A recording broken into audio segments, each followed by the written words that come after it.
chances en fait d'obtenir quelque chose. Que si on demande comme ça, sans raison fondée, ou du moins qu'on n'exprime pas la raison pour laquelle on pose la requête, eh bien forcément la personne va moins facilement accepter, donc effectivement c'est très important de le faire.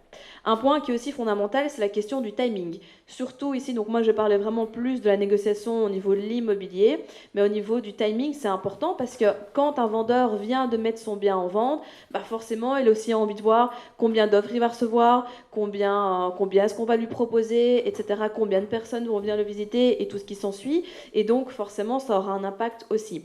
Typiquement, les biens que vous voyez qui sont en ligne depuis plus de 3 mois ou autres, là vous savez déjà que vous pouvez commencer à négocier aussi, et bon, quand ça dépasse les 6 mois, 1 an, etc., on a bien compris qu'il y avait quelque chose qui se cachait derrière, et donc forcément ça peut être aussi intéressant de le faire.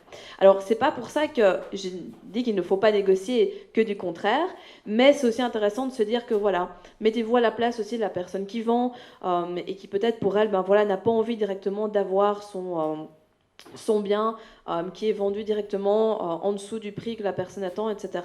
Donc sentez aussi le moment, sentez quand est-ce que vous pouvez demander les choses, est-ce que vous le demandez à la première visite, est-ce que vous le demandez à la deuxième, peu importe, il y a aussi une partie de feeling dans la négociation qui est aussi très importante et à garder en tête. Également, même si c'est très très inconfortable et qu'on préfère toujours le faire par téléphone, voire par email, dans la mesure du possible, quand c'est réalisable, si ce n'est pas évidemment un agent immobilier qui fait l'intermédiaire entre vous et un propriétaire, négociez en face à face. Parce que la personne, forcément, vous allez voir la manière dont elle va réagir, vous allez voir comment est-ce que vous pouvez vous interagir avec elle, vous allez percevoir des choses que vous ne pourrez pas voir au téléphone. Et donc ça veut dire qu'au plus vous mettez de filtres entre vous et la personne avec qui vous essayez d'obtenir quelque chose, au plus il y aura une possibilité que cette personne vous dise non en fait. Alors que quand on a quelqu'un devant nous qui nous fait un beau sourire, qui nous explique avec des raisons rationnelles pourquoi est-ce qu'on veut telle ou telle chose, etc., forcément on a plus de chances de l'avoir. Maintenant, si la négociation n'est vraiment pas votre fort pour l'instant et que vous ne vous sentez pas du tout à l'aise de le faire, alors effectivement, ça peut avoir du sens de le faire par téléphone. Ça ne sert à rien non plus de perdre tous vos moyens devant la personne et au final, ça fasse pire que bien. Mais si vous êtes à l'aise avec ça, c'est toujours beaucoup plus réussi de le faire en face à face. Il y a toujours une bonne raison d'être heureux, mais il y a toujours une bonne raison aussi de négocier.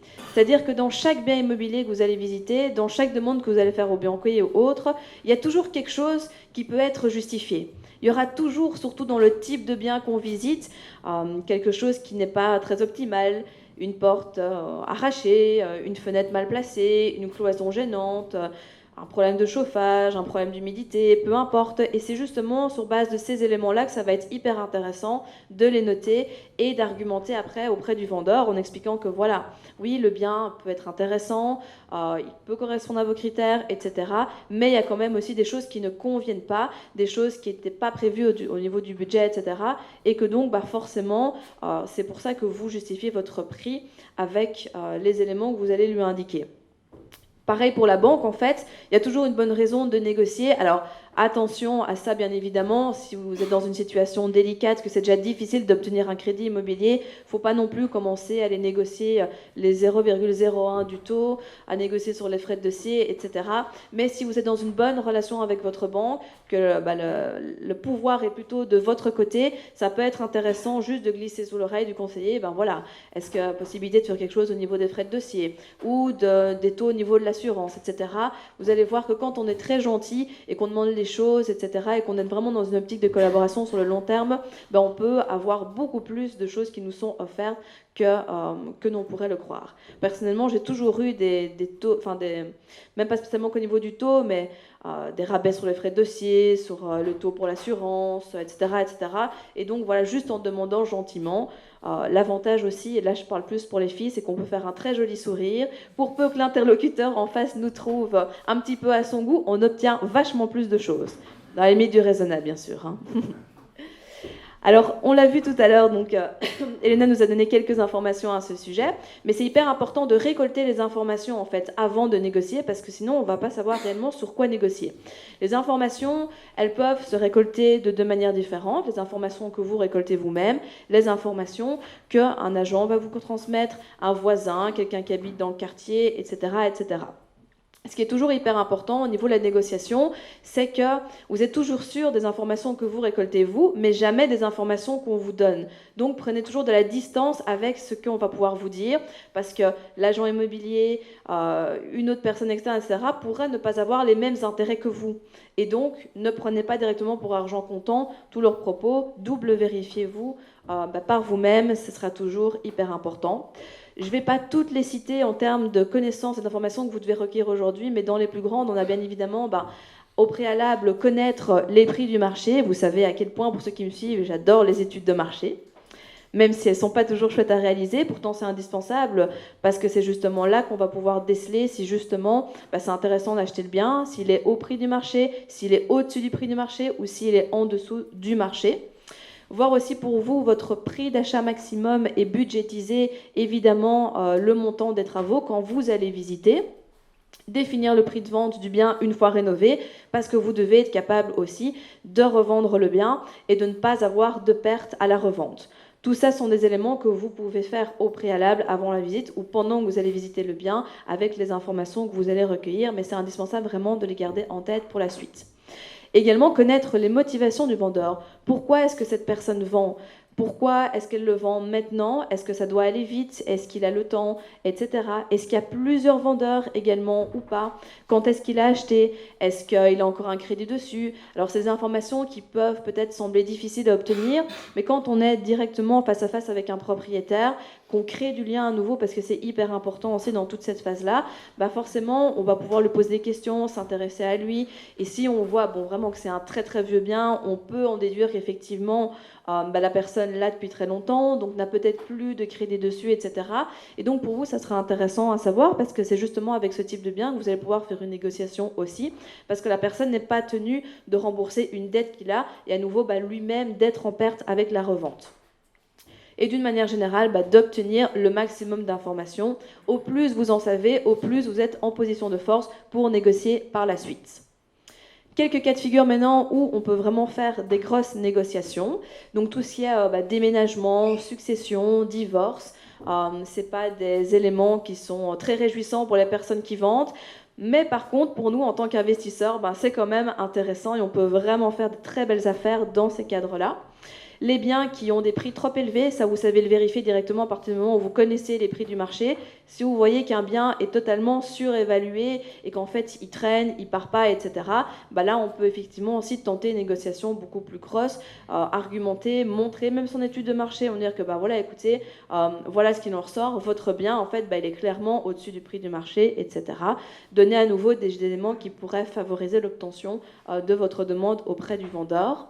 Les vendeurs qui sont éloignés de leurs biens, typiquement des personnes qui sont à l'étranger, en Espagne ou quoi, qui n'ont pas le temps de s'en occuper, mais qui veulent s'en débarrasser, ou qui ne s'en occupent plus. Là, c'est totalement le type de bien que vous allez visiter aussi, des ruines, des biens qui sont dans leur jus, etc. Et les propriétaires veulent juste s'en débarrasser, et ça tombe bien, nous on est là pour les récupérer. Il faut aussi bien comprendre qu'en termes de négociation au niveau de l'immobilier, plus les motivations en fait de la personne qui va vendre sont profondes, plus la personne doit aller vite, plus c'est urgent et plus nous on aura une opportunité de négocier, puisque avec une bonne situation, une bonne présentation, etc., de l'assurance, créer du lien, tout ce qu'on a vu déjà auparavant, plutôt au niveau du mindset, c'est tout ça qui va favoriser à nouveau la négociation qu'on pourrait potentiellement avoir, puisque une personne qui est dans une situation, qui en a marre, par exemple, elle essaie de vendre son bien depuis des mois. Il y a eu plusieurs compromis qui ont été signés, des personnes n'ont pas signé parce qu'ils n'ont pas eu le crédit, etc. Elles en ont juste marre en fait. Et c'est là que vous arrivez en piste et vous pouvez aider la personne justement à la débarrasser de ce fardeau. Et donc c'est tous des éléments comme ça sur lesquels il faut appuyer pour la suite. Par contre, il y a quand même des moments où il ne faut pas négocier. Donc c'est-à-dire que négocier notamment pour négocier, ça n'a pas de sens. Si c'est juste pour avoir 1 000 € en plus par principe de dire « yes, moi j'ai négocié mon bien et toi », ça ne va pas servir en fait. Il faut que ça ait du sens. Et dites-vous bien aussi que si votre bien n'est pas n'atteint pas aussi tous les critères de rentabilité que vous vous êtes fixés et que vous êtes dans une phase peut-être où vous avez envie d'acheter, c'est frustrant, ça fait des mois que vous essayez de trouver votre bien, etc., vous êtes un petit peu déprimé, ça ne doit pas non plus être une raison pour vous de vous jeter sur le premier bien que vous voyez, tout simplement pour juste avancer, parce que ça c'est des risques pour bien forcément faire des mauvaises affaires et être handicapé par ce type de bien après. Par contre, si vos critères de rentabilité, donc avec le bien que vous allez visiter, sont atteints et que ça correspond véritablement à ce que vous cherchez, bah voilà, parfois il vaut mieux passer son tour sur 5 ou 10 000 euros si c'est vraiment une très belle affaire, plutôt que de négocier pour négocier et d'avoir la personne juste après vous qui passe, qui voit vraiment le potentiel du bien et qui l'a directement. À nouveau, il faut aussi le sentir. Vous pouvez sentir la limite avec la personne, avec l'agent immobilier, pour voir jusqu'où vous pouvez aller. Il ne faut pas toujours écouter ce que les autres vont vous dire en disant bah oui, bah, tente une négociation hyper puissante, etc. Fais une offre indécente et puis tu verras bien. C'est aussi intéressant de s'écouter soi et de se dire bah non, moi je pense que je peux demander jusqu'à tel montant. Et parfois, en s'écoutant soi-même, en n'écoutant pas les autres, ben justement, on arrive à avoir des bonnes affaires qui sont acceptées et donc ben, on avance beaucoup plus loin dans notre projet immobilier. Et donc ça, j'en ai déjà parlé. Donc effectivement, négocier juste pour le principe, ben voilà, ça a aussi des risques. Donc il ne faut pas être trop dans l'obsessionnel, et pas trop vouloir le faire non plus, même si clairement pour nous en tant qu'investisseurs, c'est toujours hyper intéressant. Et enfin, pour terminer cette petite partie sur la négociation immobilière, si vous n'arrivez pas à négocier des prix, négocier des avantages, négocier des meubles, négocier des travaux. Il y a plein de choses que vous pouvez demander en fait. Alors bien évidemment, attention aux travaux que vous allez peut-être négocier avec le vendeur parce que lui, il vend son bien immobilier, donc il va peut-être pas faire des travaux avec une qualité qui est bonne pour vous juste après, mais ça se négocie. Le précompte immobilier, pareil, même si c'est pas des gros montants sur la totalité, c'est quand même toujours ça de prix. Donc voilà, ne vous braquez pas non plus, c'est pas parce qu'on vous a dit non sur le prix que pour ça vous ne savez pas négocier un autre avantage.